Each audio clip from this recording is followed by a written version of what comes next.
Exceptional offers at your local Audi dealer during the Summer of Audi sales event.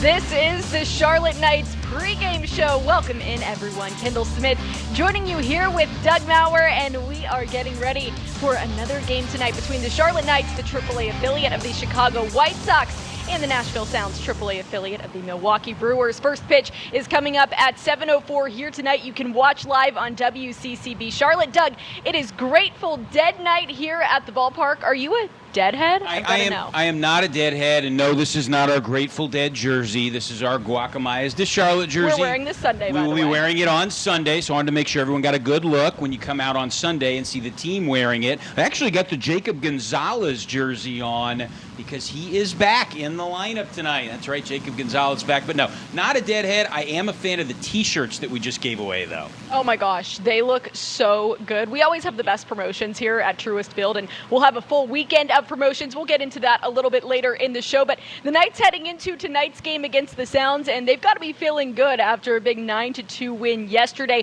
all highlighted by a 3-home run first inning. Riley Unroe, Nolan Jones, Andy Weber all go yard in the bottom of the first inning, and that just set the table for a great night for Charlotte. Yeah, let's take a look at the highlights. It started with Nolan Jones. That 3-run homer was big because Charlotte fell behind 1-0 in the top of the first. So to pick up Jonathan Cannon, have that 3-run home run was huge. It came with 2 outs, but the Knights weren't done, as you mentioned, Kendall. 2 batters later, Andy Weber hits a big 2-run homer, and then Riley Unroe, in just his second game here with the Knights, he unloads one to right field, part of a back-to-back effort with Weber. But Unroe wasn't done. He homered later in the game as well. A 2-homer day for Riley Unroe, part of 4 home runs hit by the Knights. Michael Turner added an RBI single later in the ball game, but ultimately the offense was there. And give some credit to the pitching. Jonathan Cannon, another outstanding performance. He ends up going 5 innings, allowing just 2 runs, and Duncan Davitt, 3 shutout innings down the stretch to close the door. Good team win for the Yeah, Knights. and how about Tanner McDougal right in between Davitt and Cannon? He comes in, he throws a scoreless inning, just his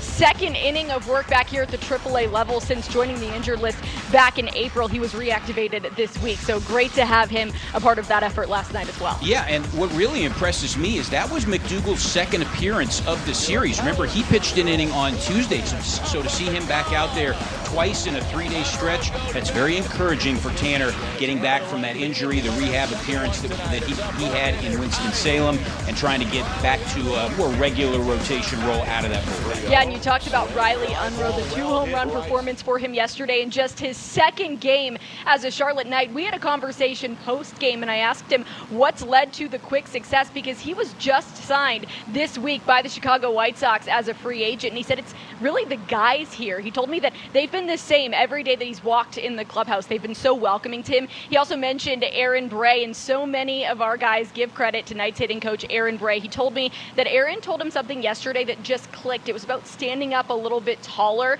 when he's out there at the plate, and he said it worked for him yesterday, and it paid off because he was a huge part of the Knights' win. You know, that sounds familiar. I feel like Jacob Gonzalez has even mentioned that a little bit. It's worked a lot, and when it comes to the Charlotte Knights vibe and just meshing in the clubhouse, to see a guy who's only played in 2 games. Now, he arrived here on Tuesday, so he's had a couple of days to get himself acclimated with the group, but he's one of the guys now, and it seems like every time we have a new addition to this Knights team, they find a way to produce early and often. We saw that from Riley yesterday, so I'm excited to see what he brings to the table, not just the rest of this week, but moving forward here in the second half. My top 3 here tonight, we've got to shout out Jacob Gonzalez. He makes the top spot. He gets the top spot on my top 3. He's back, and he spent some time with the Chicago White Sox, made his major league debut this season, but what a boost to the offense. And an offense, by the way, that's already producing at a very high level. You get a guy like Jacob Gonzalez back, he's in the lineup tonight, Doug. He is, and he was one of the best players in the International League prior to his promotion to Chicago a little over a month ago, but Munetaka Murakami is back with the White Sox, so that kind of took away Jacob's spot. He's going to come back here. He's still hitting .317. He leads the team with 19 home home runs, and he did all that in about a 2-month span when he was here with Charlotte. So a big boost to the Knights offense. Jacob Gonzalez, keep an eye on him playing third base, batting second tonight. We already talked about it a little bit, but this Charlotte Knights bullpen has been sensational all season long. I expect them to come in tonight, do great things. They make my top 3 tonight here as well, Todd. I am a huge fan of this bullpen. It has been so much fun to watch, not just here at Truist Field, but on the road. And the starting rotation has been in flux a little bit this year, Kendall. We have guys coming in, and you're not quite sure how many innings they're going to throw. Well, sometimes the bullpen may be asked to cover 6, 7. We've seen them do 8, 9 innings at times, and it's just one after the other, passing the baton to the next guy out there. And it's, again, a collective effort of belief in your teammates, and to see that production and the success they've had this year has been incredible. I really like the aggression that this bullpen pitches with, and what I mean by that is something that Scott Aldred alluded to in a conversation we had a couple of weeks ago. He told me, when you're pitching at Truist Field, you cannot be afraid to attack the zone. You've got to pound it, and that's exactly what this Charlotte Knights bullpen does. This is a very hitter-friendly ballpark here at Truist Field, but you can't be afraid of the challenge. That's what Scott said, and this bullpen is not afraid of any challenge that comes their way. All right, number 3 on my top 3 here tonight. We've got to shout it out. Grateful Dead Night, our fireworks post game. It's always so much fun on a Friday night here at Truist Field, but when we've got the live music, when we've got the giveaways, when we've got the post game fireworks, it just all comes together to create an incredible start to the weekend, Doug. I mean, the promotions are incredible. You mentioned the giveaways. They go so fast. Our Grateful Dead t-shirts were gone in less than 10 minutes. So if you do want one of those giveaways moving forward, make sure you arrive at the ballpark early. Grab yourself whatever the giveaway is tonight. It's that awesome Charlotte Knights themed Grateful Dead t-shirt, and then we'll have much more, of course, next homestand as well. All right, our Charlotte Knights player to watch here tonight. Are you going Jacob Gonzalez, or are you going another route tonight? That's a good question. I am going to stick with Jacob Gonzalez. I think with what he did over the first 2 months of the season with Charlotte is so important. But he did very well in Chicago. It's not like he was sent down because he wasn't producing. It's just, as we mentioned, Murakami is back, so his spot's not really there. He's going to look to continue to come down here, play well, and take advantage of his next opportunity. Kendall, he hit 244 in the big leagues. So, I mean, that's pretty good. He made the adjustment. We'll see what he can do here in Charlotte. It's a good problem to have if you're the Chicago White Sox. A lot of guys that can contribute to the big league team. Jacob Gonzalez certainly did that. We're hoping he'll come back here to Charlotte and contribute to this Knights group. All right, we talked about this Charlotte Knights bullpen. They've been crushing it this season. On the other side of the break, we talked with one of our relief pitchers who has made a huge impact on this Knights group. Stay with us, everybody. More coming next on our Knights pregame show.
All right, the Charlotte Knights pregame show is back here. We are coming at you from Truist Field. We got a little Grateful Dead music playing as we come back in from break. It is Grateful Dead night here at the ballpark. We are now joined by Charlotte Knights pitcher Garrett Shanley. Are you a Grateful Dead fan, Garrett? Honestly, I literally had to ask guys in the clubhouse last night what is Grateful Dead, which I'm kind of embarrassed of, but I am aware that they are a music group now. Well, that's okay. You know what? You live, you learn. I don't know much about them either. I'll be totally honest and transparent here. I don't really know many of their songs, but I know they have a big fan base out there, and we're excited about tonight. Excited to have you on the show as well. Thank you so much for joining us. We were just talking about the Charlotte Knights pitching staff, the bullpen before break. You guys have been so solid all season long. You've been a huge part of that. What do you think it is that has led you to the success that you found so far this season, Garrett? I mean, a lot of it's just hard work, dedication, showing up to the field every day, but I think the rest of it comes from the confidence that the coaching staff's able to instill into us, as well as just the good ball that the entire group's been playing. It's a lot easier to play free and just go out and do your own thing when everyone else is around you is also being successful. So that has a lot to do with it, but you know, at the end of the day, when your name's called on as a pitcher, you roll out there and you just know you got to get outs until coach shakes your hand, so that's all it is. I love that you say play free. That's one of Chad Pinder's mottos for the group here this year. I was having a conversation yesterday with Tanner McDougal. He just got moved to the bullpen, and we were having a chat about how different it is to be a starter versus a reliever. When you're a reliever, you've got to come in many different situations, maybe pick the guy up that came in front of you. What kind of mindset do you think it takes to be a successful pitcher coming out of the bullpen? You just kind of have to have grit, like be able to adjust and just be able to compete. Like you said, there's a lot of different situations where you can come into the ball game whenever you're called upon. So you just got to be able to kind of get the motor going real fast and come in whatever situation's called upon and get outs. So you're from Fort Wayne, Indiana, and I actually heard earlier today, not only were you quite the baseball player in high school, you were the High School Player of the Year presented by Gatorade, but you were also quite the football player as well. Do I have this right? You led your high school, Northrop High School, in passing yards and completions. You still are the leader of both of those categories now to this day. Is that right? I mean, well, it was right until this past season. There was actually a senior from my high school that was able to break those records. well, But records are meant to be broken. that's right. Football was definitely probably my second favorite sport. I enjoyed it a lot, and you know, to this day, I still miss the opportunity to put the pads on and play under the lights on Friday nights. But yeah, I was fortunate enough to play all 4 years in high school, set some records there, and they stood for about a decade before they were taken down. But like I said, they're meant to be broken. So, how do you feel being a multi-sport athlete has helped you to achieve this level of success at the professional baseball level here? It really just kind of set the groundwork for having that self-discipline, the hard-working attitude, and just having something to compete in year-round. You know, baseball season only lasts so long, and you can obviously work and train in the off-season. But for me, you know, baseball happened in the spring, play a little baseball in the summer, go to football workouts, and then by the time fall came around, it was time to lock in on football. So I was, you know, being competitive year-round. And like I said, it was something that I really enjoyed, had a lot of fun with, and still miss to this day. So I think, like, being a multi-sport athlete is incredibly important in terms of athleticism, drive, and competition.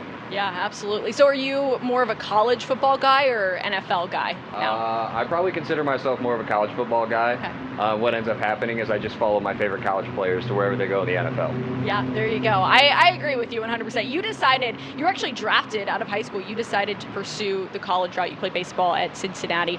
Why was that the right decision for you? For a lot of reasons. The whole process happened kind of quick. I was kind of under-recruited most of the way through high school. Didn't really get my first attention at all until the end of my junior season. And at that point, I was pursuing potential football opportunities. But when baseball came around, being my love since I was 5 or 6 years old and started playing the game, like I knew that was the route I wanted to go. And so the focus became where do I want to go to college and play. And then quickly after that, I started getting some attention from Major League Scouts. And I mean, that all happened within 12 months. It went so fast. But the process was great.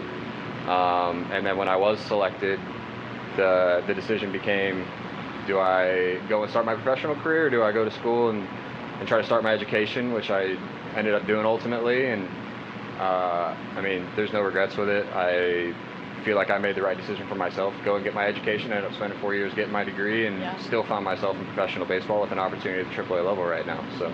That's awesome. Good for you. And I love the football side of things as well. We'll have to have you back on the show as we get a little closer to college football season. We'll talk about the season, see what you think about some of these teams out there. I went to South Carolina, so I'm just hoping that we have a better season this year. All right, it's time for Double Play. Garrett's going to stay with us, and we invite now Jeff Taylor onto the set. Garrett, I'm excited about this. Jeff joins us along with his son Jack sometimes, and we talk about a topic that he just comes up with. So, Jeff, What do you have for today? First of all, Jack's across the pond for a couple weeks, gallivanting around the world. So, guys, thanks for joining us. Okay, so we're about midway through the season, a little over midway, right? Yes. So you've worn quite a few jerseys, from the Sweet Teas to the SpongeBob to NASCAR to the Guacamayas coming up Sunday. Do you have a favorite, and if so, why?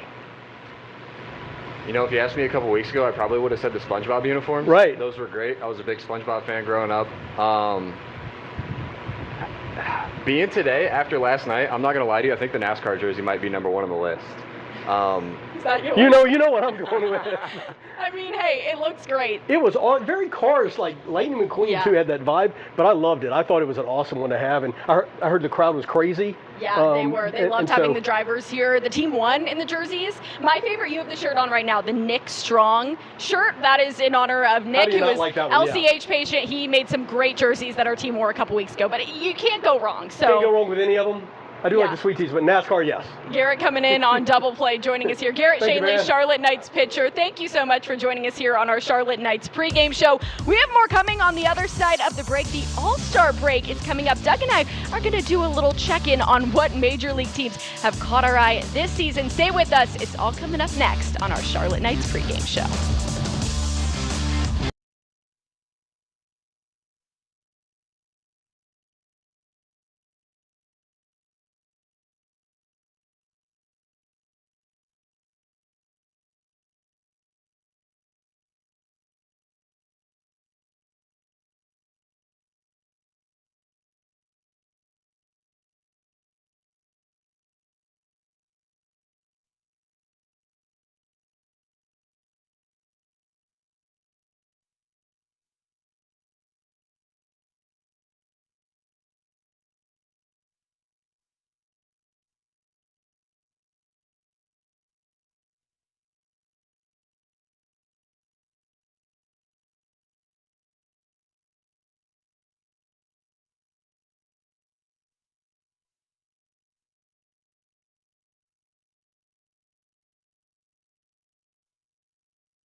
What's going on, everyone? Welcome back into the Charlotte Knights pregame show here from Truist Field. We are just minutes away from the Charlotte Knights AAA affiliate of the Chicago White Sox, taking on the Nashville Sounds, AAA affiliate of the Milwaukee Brewers. We're almost at the All-Star break. I'm excited. You're excited. The team's excited because the minor league teams, they all get an All-Star break as well. So we get a few days off from baseball, but as we get closer to the All-Star break, the All-Star game, and the Futures game, by the way, shout out Caleb Bonnemer. Absolutely. Shout out Caleb. We are going to do a check-in right now on where we think some of these major league teams are at in the season. So, best team right now at the major league level, Doug, what you got? I'm going to have to go with the Los Angeles Dodgers. Until they have been beaten, they're the champs, and they're back-to-back World Series champions. They not only sport the best record in the major leagues, but they also run out a pretty dangerous lineup, which we've talked a lot about in previous shows. So I'm going the Los Angeles Dodgers as the best team. I know maybe some of you Sounds fans who are watching are screaming Milwaukee right now. Very good, but I'm sticking with the Dodgers. I am also going with the Dodgers. I mean, we have to think about this objectively. Objectively, the Dodgers are the best team in Major League Baseball. They also have the best player, in my opinion, in Major League Baseball in Shohei Ohtani. But if you look at that entire lineup, it is so lethal, incredibly dangerous. So, LA, you've got my vote. All right, next up. And we can, or I can at least, give a shout out to the Brewers on this one. The best pitching staff in the majors right now. We talked about Jacob Mizorowski yesterday, but it's not just him. There's an entire lineup of guys on this Milwaukee Brewers team that have been sensational this season. So they get my vote, and they have been a fun team to watch this year, especially from a pitching standpoint. I agree with you, Kendall. I'm going to go Milwaukee as well. Aaron Ashby, the guy's 12-1. Brandon Woodruff. I mean, that is a really good staff. And Mizorowski, I mean, good luck when you're facing him in the box. They do have the best team ERA in all of baseball. I do want to point out that the New York Yankees have the second best ERA in baseball, and they play in a ballpark where I might even be able to hit one out to right field. So should we try that? I would love to try that. Anyone that works for the New York Yankees, get Doug out there. Yeah, well, I probably won't hold up my end of the bargain putting one out, but no, to pitch that well in that park is impressive, but I do like your Milwaukee pick there. All right, let's go the most dangerous offense. Doug, you get to go first this time. What are you thinking? I think we might differ on some of these going forward. I'm going to go Tampa Bay, and the reason why I think Tampa Bay is the most dangerous offense is because they do not strike out. They put the ball in play. It's a really kind of throwback style, and I think with the way baseball is set up right now, to throw something like that back at current teams is a little chaotic. So I like Tampa Bay's offense. I think they're really good. Plus, I love Junior Caminero. The guy just rakes. So we'll go Tampa Bay. He's played here at Truist Field when he was playing for the Durham Bulls. It's a great pick. We shouted out the Yankees a little bit earlier. I've got to go with the Yankees. We know Aaron Judge hasn't had the season that he's wanted to have from an injury standpoint, but this team is still so good from an offensive standpoint. How about Ben Rice as well? He's been so fun to watch all Great year. Story. So, absolutely. Yankees, you've got my vote for the most dangerous offense, and I only anticipate it to get stronger and stronger as Judge gets back to form. All right, most exciting team right now in Major League Baseball. I get to go first on this one. You know I got to give a little shout out to our Chicago White Sox. I think they have been so exciting this year. You think about a team over the last couple of seasons that has just gone through so much hardship, and for them to be able to turn things around and have the season they're having. I also mentioned that they're the most exciting team in baseball because they are one of the youngest teams in baseball. You think about these young guys: Colson Montgomery, Chase Mydroth, Kyle Teal, Munetaka Murakami. He's been great. So your most exciting team, Doug, what do you got? White Sox are fun to watch. I'm going to have to go with Miami. No one's really talking about the Marlins. They are the hottest team in baseball right now. So Miami, keep an eye on them moving forward, although the White Sox are pretty exciting as well. We've seen so many of their guys come through here. How can you not enjoy watching them? All right, more coming up next on our Charlotte Knights pregame show. Everyone, stay with us.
Mobile homes will be damaged or destroyed.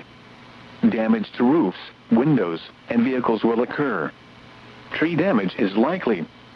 This dangerous storm will be near Mountain View around 7:10 p.m. Eastern Daylight Time. Hickory, St. Stephen's, and Conover around 7:20 p.m. Eastern Daylight Time.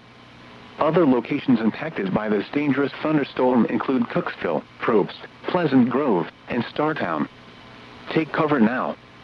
Move to a basement or an interior room on the lowest floor of a sturdy building. Avoid windows.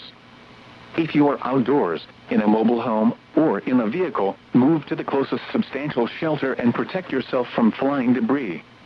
Please report damaging winds, hail, or flooding to the National Weather Service by calling toll-free 1-800-267-8101 or by posting on our Facebook page or post it to X using hashtag NWSGSP. Your message should describe the event and the specific location where it occurred. Repeating, a tornado warning has been issued until 7:30 p.m. Eastern Daylight Time for the following counties in North Carolina: Burke, Catawba, Cleveland, and Lincoln.